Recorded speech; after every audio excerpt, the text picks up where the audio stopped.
नमस्कार। लक गुरु में आपका स्वागत है। लक यानी भाग्य। भाग्य सर्वदा हमारे जीवन को प्रभावित करता है, कभी अनुकूल रूप में तो कभी प्रतिकूल रूप में तो कभी चुनौतियों के रूप में। जब भाग्य हमारा साथ देता है तो कठिनाइयों में भी मार्ग निकल जाता है। तो आखिर कैसे खुलेगा सौभाग्य का द्वार, कैसे जीवन में सुख समृद्धि और खुशी के नित नए फूल खिले, इस विशेष कार्यक्रम में मैं ज्योतिष और वास्तुशास्त्र के दृष्टिकोण से आपका मार्गदर्शन करूंगा। मैं आपको बताऊंगा कि आपके ग्रहों का किस्मत कनेक्शन क्या है। रोजगार, व्यापार, परिवार, संबंध, स्वास्थ्य यानी आपके जीवन के हर मोड़ पर आपको क्या करना चाहिए और क्या नहीं करना चाहिए, किन मंत्रों का जप करें, किसकी पूजा करें, भाग्य लक्ष्मी को कैसे प्रसन्न करें, इसका मैं उपाय आपको बताऊंगा। ज्योतिष में देवगुरु बृहस्पति की बहुत महत्वपूर्ण भूमिका होती है। कहते हैं कि बृहस्पति ग्रह देवताओं के गुरु हैं। 9 ग्रहों में इनकी भूमिका अति महत्वपूर्ण है। ज्योतिष शास्त्र में बृहस्पति को देवगुरु का दर्जा प्राप्त है। इनको ज्ञान का कारक कहा जाता है। जो बृहस्पति ग्रह है, खास तौर से जीवन में इसका खास प्रभाव, बहुत महत्वपूर्ण प्रभाव पड़ता है। ज्योतिष में गुरु को ज्ञान, भाग्य, ऐश्वर्य, संतान, विवाह, धार्मिक कार्य, धन और दान पुण्य इत्यादि का कारक माना गया है। सूर्य के बाद गुरु को सबसे बड़ा ग्रह माना गया है और एक राशि पर कम से कम 1 वर्ष तक रहते हैं। ज्योतिष शास्त्र में गुरु ग्रह को विशिष्ट ग्रह माना गया है। इनको देवताओं के गुरु की संज्ञा दी गई है। अगर किसी की कुंडली में खराब स्थिति है तो सफलता पाना मुश्किल हो जाता है, कठिनाइयों का सामना करना पड़ता है। जीवन में अनेक प्रकार की परेशानियों से व्यक्ति घिर जाता है। किसी व्यक्ति की कुंडली में अगर गुरु ग्रह कमजोर हो तो ऐसे स्थिति में व्यक्ति को तमाम प्रकार का दिक्कत आती है। उसको कहते हैं कि उसको भाग्य में तनाव होता है, भाग्य से उसका काम नहीं होता, भाग्य उसका साथ नहीं देता। उसे आर्थिक, शारीरिक, संतान की प्रॉब्लम, वैवाहिक संकट इत्यादि की समस्याओं से गुजरना पड़ता है। उसकी बौद्धिक क्षमता क्षीण होती है, व्यक्ति की स्मरण शक्ति कमजोर होती है, व्यक्ति को जगह जगह पर अपने को इन्फीरियरिटी कॉम्प्लेक्स का सामना करना पड़ता है। वहीं अगर देखा जाए तो गुरु को सफलता और उदारता का कारक ग्रह भी माना गया है।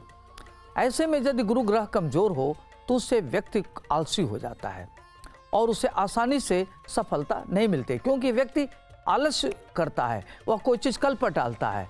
नौकरी में कई तरह की परेशानियों का सामना करना पड़ता है, तनाव की स्थिति झेलनी पड़ती है। देवगुरु बृहस्पति भाग्य का कारक ग्रह अगर कमजोर हो तो धन की हानि होती है, कार्यों में रुकावटें आती हैं, विवाह में विघ्न बाधाएं उत्पन्न होती हैं, वैवाहिक जीवन में दिक्कत होती है, पत्नी का हेल्थ वेल्थ ठीक नहीं होता। गुरु के कमजोर होने पर इन कामों में भाग्य साथ नहीं देता और आपको तमाम तरह के चतुर्दिक संकटों का सामना करना पड़ता है। तो गुरु ग्रह कमजोर होने पर व्यक्ति को धन कमाने में कठिनाई होती है, वाणी में कठिनाई होती है, उसे लीवर, किडनी, स्मरण शक्ति की कमजोरी, पेट संबंधी विकार, फेफड़ों में समस्या, आँख, कान, नाक, गला, सांस और कब्ज जैसी शारीरिक समस्याओं को झेलना पड़ता है। मान सम्मान में कमी आना, नौकरी का छूट जाना, व्यापार ठप पड़ जाना, नौकरी में प्रगति न होना, बार बार जीव जंतु से खतरा बना रहता है। गुरु ग्रह को ज्ञान का कारक माना गया। ऐसे में गुरु ग्रह के कमजोर होने पर पढ़ाई में मन नहीं लगता, शिक्षा क्षेत्र में रुकावटें आती हैं, व्यक्ति अपनी पढ़ाई लिखाई अच्छे से नहीं कर पाता। अब आइए हम बात करते हैं गुरु ग्रह को स्ट्रॉन्ग कैसे किया जाए, मजबूत कैसे किया जाए। जिनकी कुंडली में गुरु ग्रह कमजोर हो तो उन्हें क्या करना चाहिए कि गुरुवार का व्रत रखना चाहिए। इस दिन देवगुरु बृहस्पति की पूजा करें। साथ ही साथ गुरु ग्रह की कृपा प्राप्त करने के लिए गुरुवार के दिन ओम ग्राम ग्रीम ग्रौम स गुरुवे नमः इस मंत्र का कम से कम 3 माला, 5 माला, 16 माला जप करना चाहिए। गुरुवार के दिन आप क्या करें कि स्नान इत्यादि जब करते हैं तो पानी में 1 चुटकी हल्दी मिलाकर स्नान करें और पीले रंग का वस्त्र धारण करें। इससे आपका देवगुरु बृहस्पति मजबूत होता है, आपकी परेशानियां कम होती है। और गुरु ग्रह को मजबूत करने के लिए आपको खास तौर से पुखराज या उप्र रत्न टोपाज कहते हैं, सोनाला कर सकते हैं, उसे धारण बृहस्पतिवार के दिन कर सकते हैं। या अगर ये स्टोन नहीं धारण कर सकते तो आप हल्दी धारण कर सकते हैं, हल्दी अपने पर्स में रख सकते हैं। अच्छा, ध्यान रखना चाहिए कि अगर रत्न अगर धारण करते हैं गुरु दोष के निवारण के लिए तो आपके लिए काफ़ी अच्छा होता है। लेकिन अगर आप क्या करें कि किसी ज्योतिष मनीषी से राय लेके ही धारण करें। ज्योतिष की सलाह पर रत्नों को धारण करना अच्छा रहता है। खास तौर से देवगुरु बृहस्पति का जो बीज मंत्र है, ओम ब्रीम बृहस्पते नमः, इस मंत्र का कम से कम एक माला या 108 बार जप करने से आपका देवगुरु बृहस्पति मजबूत होता है। बृहस्पतिवार के दिन खास तौर से गुरु ग्रह से शुभ फल की प्राप्ति होती है। कुंडली में अगर गुरु कमजोर हो तो गुरुवार के दिन केले के वृक्ष का रोपण करें, केले की सेवा करें। ऐसा करने से गुरु की कृपा प्राप्त होती है। और अपने जैसे माता पिता प्रथम गुरु होते हैं, माँ गुरु होती है, तो माता पिता का सम्मान करें, उनका आदर करें, उनकी बात को माने, उनको जाने में उनका दिल हर्ट ना करे, बड़े बुजुर्गों का सम्मान करें, गरीबों की मदद करें, पीले रंग की वस्तु धारण करें या दान करना चाहिए। जैसे पीली दाल है, चने की दाल है, हल्दी है, केसर है, पीला वस्त्र है, पीतल है, इत्यादि का अगर आप दान करते हैं तो आपका देवगुरु बृहस्पति मजबूत होगा। कुंडली में जिस स्थान पर गुरु ग्रह देखता है उसके शुभ प्रभाव में वृद्धि होती है और वो सुखमय बनाता है। खास तौर से जो गुरु ग्रह होता है सर्वाधिक बलवान होता है। चंद्रमा की कर्क राशि में मजबूत होता है। बृहस्पति जो है कर्क की राशि पर, कहते हैं कर्क की राशि पर उच्च का मानते हैं। वहीं धनु राशि मकर राशि पर यह नीच का होता है। और 9-12 धनु और मीन राशि इसकी अपनी स्वयं की राशि होती है। कहते हैं कि गुरु की कर्क राशि उच्च की और मकर राशि नीच की होती है। धनु और मीन इनकी अपनी स्वयं की राशि होती है। उच्च और स्व राशि में गुरु विशेष प्रभावशाली होता है। नीच राशि में गुरु का फल शुभ नहीं रहता। कुंडली में अगर गुरु जब अपनी उच्च कर्क राशि पर होता है या स्वयं के धनु अथवा मीन राशि में होकर केंद्र में विद्यमान हो तो व्यक्ति में हंस नामक पंच महापुरुष योग बनाता है। एक प्रकार का राजयोग है। ऐसे व्यक्ति ज्ञाता, धनाढ़, संपन्न, माता पिता का भक्त और विजनरी होता है। अपने लक्ष्य को प्राप्त करने वाला होता है और समाज में पूजनीय होता है और वह गुरु की भूमिका में रहता है। वहीं अगर चंद्रमा और गुरु एक दूसरे पर पूर्ण दृष्टि रखते हो या चंद्रमा के साथ बृहस्पति की युति बनती हो तो उसको गज केसरी योग बोलते हैं, जो एक प्रकार का महत्वपूर्ण राजयोग होता है। राजयोग कारक ग्रह होता है। इनकी 3 दृष्टि होती है, 5, 7, 9, और इनकी तीनों दृष्टियां अमृत तुल्य फल प्राप्त करते हैं। और कहते हैं कि बृहस्पति जहाँ बैठता है उस स्थान की हानि करता है। जैसे स्थान करोति जिह्वा हानि। तो कुंडली में 6ठा, 8वां, 12वां भाव सबसे खराब माना जाता है। 6ठा भाव शत्रु का भाव होता है, 8वां भाव मृत्यु का भाव होता है, 12वां भाव व्यय का भाव होता है। तो कहते हैं कि अगर 6ठे भाव में बैठता है बृहस्पति तो कहते हैं स्थान करोति जीव हानि, यानी शत्रु की हानि, तो जो शत्रु हंता योग बना देता है। ऐसे परिस्थिति में आपका शत्रु वगैरह कुछ बिगाड़ नहीं सकता, आप शत्रु पर प्रभावी रहेंगे। अष्टम भाव को कहते हैं मृत्यु भाव कहते हैं। तो कहते हैं कि स्थान करोति जीव हानि, यानी मृत्यु की हानि, यानी जीवन आपका बढ़ जाएगा। अष्टम भाव में बृहस्पति जीवन को देने वाला होता है, जीवन को बढ़ाने वाला होता है। वहीं अगर 12वें भाव में बृहस्पति हो तो 12वां भाव खर्च का भाव होता है, व्यय भाव होता है। तो वहाँ भी व्यय की हानि करेगा, यानी लाभ देगा, और धन की लाभ होगा। तो इस तरीके से देखा जाता है 6ठे, 8वें, 12वें भाव में यह शुभ फल को देने वाला हो जाता है। जिन व्यक्तियों की जन्म कुंडली में गुरु नीच राशि का हो या शत्रु राशि का हो तो वह कमजोर अवस्था में हो तो उनका पूजा पाठ में, धर्म कर्म में मन नहीं लगता और वो धर्म की आलोचना करते हैं। गुरु के अशुभ होने की स्थिति में शिक्षा में अवरोध उत्पन्न होते हैं। जातक की या कन्या की पत्रिका में अगर गुरु पति स्थान पर अगर विचार किया जाता है, जो पति स्थान का कारक मानते हैं, तो अगर जिनका बृहस्पति अच्छा हो उसको अच्छे पति मिलते हैं। अगर बृहस्पति अच्छा नहीं तो उसको अच्छे पति नहीं मिलते। अगर वहीं गुरु अशुभ हो तो विवाह में रुकावटें आती है, दिक्कतें आती हैं और तमाम तरह की परेशानियां होती हैं।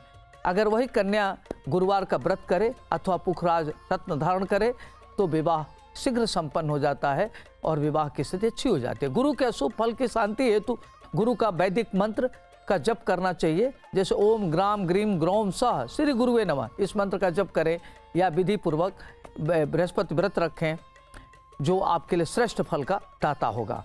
जातक की कुंडली में देवगुरु बृहस्पति की भूमिका बहुत महत्वपूर्ण होती है।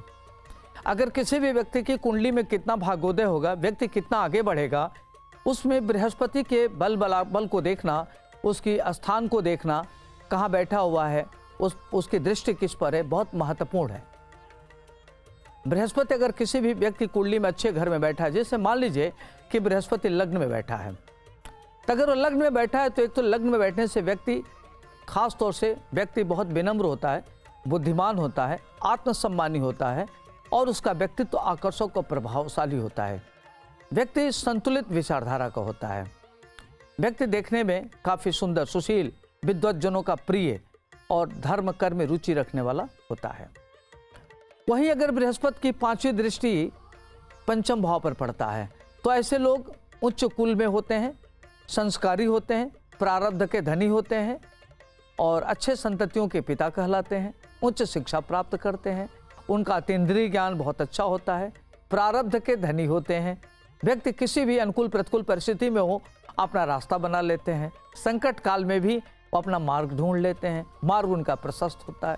वहीं उसकी 7वीं दृष्टि सप्तम भाव पर पड़ती है तो बृहस्पति की 7वें भाव पर दृष्टि व्यक्ति को काफ़ी बुद्धिमान बनाता है, होनहार, विदुषी, सर्वप्रिय, गुणवान पत्नी का पति कहलाता है और उसका पत्नी सुख मिलता है। दाम्पत्य जीवन बहुत अच्छा होता है, उसकी पत्नी घर को आगे बढ़ाने वाली होती है और ऐसे लोग कुल दीपक होते हैं, कुल को अलंकृत करने वाले होते हैं।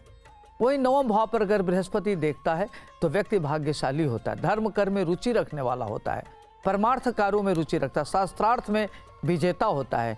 व्यक्ति आकंठ साइंस में रुचि रखता है, आकल्ट साइंस में उसकी विशेष ज्ञान होता है और देखा जाए तो व्यक्ति महत्वपूर्ण होता है, उसका भाग्य बहुत कम उम्र में होने लगता है। व्यक्ति 21वें वर्ष में अपना नौकरी प्राप्त कर लेता है, आत्मनिर्भर होता है और ऐसे लोग बड़े स्वाभिमानी होते हैं, छोटी छोटी बातें इनको बड़े हर्ट करता है। ये अच्छे मित्र होते हैं, दूसरों की मित्रता निभाने वाले होते हैं। अगर इनके साथ कोई 1 कदम चलता तो उनके साथ 10 कदम चलते हैं, अगर वहीं उनके साथ कोई शत्रुता रखता है तो उनके साथ महान शत्रुता रखता है। तो देखा जाए तो लग्न का बृहस्पति व्यक्ति को बहुत आगे बढ़ाता है। जन्म कुंडली में बृहस्पति ग्रह को मजबूत बनाने के लिए पुखराज अथवा टोपाज या सुनहला तर्जनी अंगुली में बृहस्पतिवार के दिन धारण करना आपके लिए लाभप्रद रहेगा। पीला वस्त्र या चने की दाल, कांसपत्र, शक्कर, केला, लड्डू इत्यादि का दान आपके लिए इसमें लाभप्रद सिद्ध होता है। केसर का प्रतिदिन तिलक लगाने से आपका बृहस्पति ग्रह मजबूत होता है। बृहस्पति स्तोत्र का प्रतिदिन पाठ करने से बृहस्पति ग्रह मजबूत होता है। अपने नाभि के चारों ओर प्रतिदिन केसर का तिलक लगाने से आपका हेल्थ वेल्थ ठीक होता है। धार्मिक पुस्तकों का दान करने से बृहस्पति ग्रह मजबूत होता है। अगर किसी व्यक्ति की जन्म कुंडली में बृहस्पति बलवान है या गोचर में बृहस्पति ग्रह बलवान अवस्था में आ जाए तो गोचर का जो बलवान बृहस्पति ग्रह है वो जातक को उच्च विद्या में सफलता देता है, मान सम्मान देता है, प्रतिष्ठा देता है, वैवाहिक जीवन संतान अच्छा देता है, संततियों का सुख प्राप्त करने वाला होता है, विदेश यात्रा होती है, धन संपदा इत्यादि की प्राप्ति होती है। उच्च प्रतिष्ठित लोगों से वह संबंध बनाता है और ऐसे लोगों का जो संबंध होता है बड़े बड़े लोगों से होता है, वो वेल कनेक्टेड होते हैं। इस तरीके से देखा जाए तो किसी अच्छे विद्वान से ज्योतिषी की जन्म कुंडली को दिखाकर ही कोई भी उपाय करना चाहिए या दान करना चाहिए। आपको क्या करना चाहिए कि गोचर के अनुसार जन्म राशि से 2, 5, 7, 9, 11 स्थान पर बृहस्पति का गोचर व्यक्ति को जन्म कुंडली में अन्य ग्रहों के बलाबल, दशा, महादशा, अंतरदशा से समन्वय बनाकर ही सब फल प्रदान करता है, जो ध्यान रखना चाहिए जब आप कुंडली पढ़ते हैं। तो अष्टक वर्ग पद्धति से गुरु आदि ग्रहों के अष्टक वर्गों का भी विचार करना चाहिए, शुभाशुभ फल का विचार करना चाहिए। निर्धारण करने में इनकी भूमिका बहुत महत्वपूर्ण होती है। कहते हैं कि बृहस्पति अगर चंद्रमा के साथ बैठ जाए तो गज केसरी योग बन जाता है। तो लग्न में अगर चंद्रमा बृहस्पति एक साथ बैठ गया, जैसे मान लीजिए कि धनु लग्न है और धनु लग्न में चंद्रमा बृहस्पति बैठ गया तो इसको गज केसरी योग बोलते हैं। अगर वहीं चंद्रमा बृहस्पति या कर्क राशि का तो उच्च का गज केसरी योग बन गया, और अगर वहीं मीन का है 1, 4, 7, 10 में तो उच्च का गज केसरी योग बना दिया। तो हम बात करते हैं पहले धनु लग्न में चंद्रमा बृहस्पति एक साथ हो तो व्यक्ति महत्वाकांक्षी, अति स्वाभिमानी, अपने महत्वाकांक्षाओं को कार्य रूप में प्रेरित करने वाला, लोकप्रिय, सर्वप्रिय, कानून का ज्ञाता, विद्वज्जनों का प्रिय और अतीन्द्रिय ज्ञान रखने वाला होता है और उसको प्रबल राजयोग कारक होता है।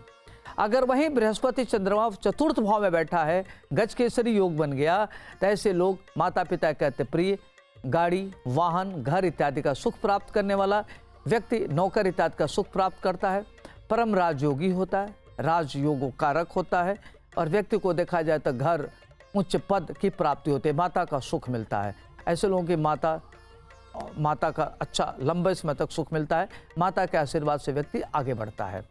देखा जाए तो ग्रहों सप्तम भाव में चंद्रमा बृहस्पति बैठा हो तो व्यक्ति को गज केसरी योग हुआ तो उसकी पत्नी काफ़ी लोकप्रिय होती है, व्यक्ति महान ज्ञाता होता है और उच्च राजपद को प्राप्त करने वाला होता है। व्यक्ति अगर गरीब घर में भी पैदा होता है तो उच्च पद प्राप्त करता है, राजनीति में महत्वपूर्ण पद प्राप्त करने वाला होता है। वहीं दसम भाव में चंद्रमा बृहस्पति बैठा हो तो व्यक्ति पिता का प्रिय, कर्म क्षेत्र में प्रधान रखने वाला, उच्च कर्म करने वाला, आकर्ट साइंस में रुचि रखने वाला और अपने जहाँ नौकरी करेगा या जहाँ जो भी व्यापार करेगा या काम करेगा वहाँ लोकप्रिय होगा, सर्वप्रिय होगा और ऐसे लोग काफ़ी आगे बढ़ते हैं। अगर वह राजनीति में है तो महत्वपूर्ण पद को प्राप्त करने वाला, उच्च पद प्राप्त करने वाला होता है। तो देखा जाए तो बृहस्पति के अपने अलग अलग स्थितियों में अलग अलग महत्व होता है। अगर किसी कन्या की जन्म कुंडली में गुरु ग्रह कमजोर है तो उसके विवाह में विलंब होता है, तमाम तरह की दिक्कतें आती हैं।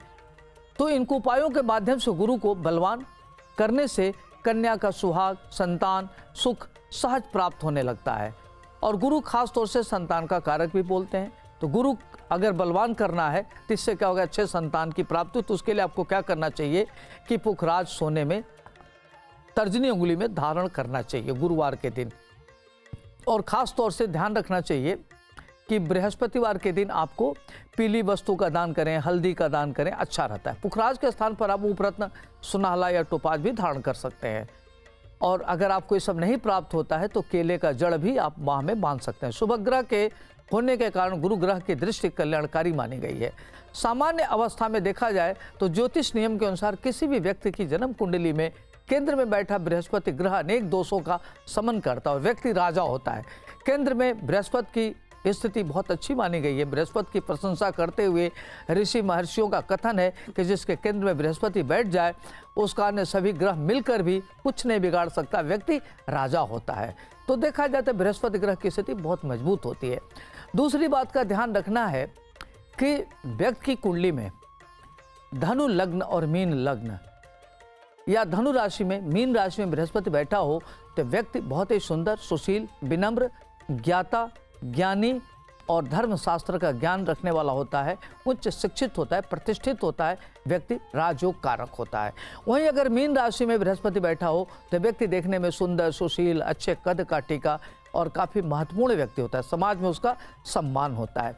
वहीं अगर कर्क राशि में बृहस्पति बैठा हो तो व्यक्ति काफ़ी बुद्धिमान होता है, स्वतंत्र विचारक होता है, पढ़ने लिखने में दक्ष होता है और वाणी में निपुण होता है, वाक्पटु होता है और अपनी इंद्रियों को बस में रखने वाला जितेंद्रिय होता है और व्यक्ति समाज में सर्वप्रिय होता है, लोकप्रिय होता है। तो कुंडली में अगर किसी व्यक्ति का बृहस्पति अच्छा हो तो व्यक्ति महान कहलाता है। आज के लिए इतना ही, मुझे दीजिए इजाजत। नमस्कार, आपका शुभ है वो मंगलमय हो।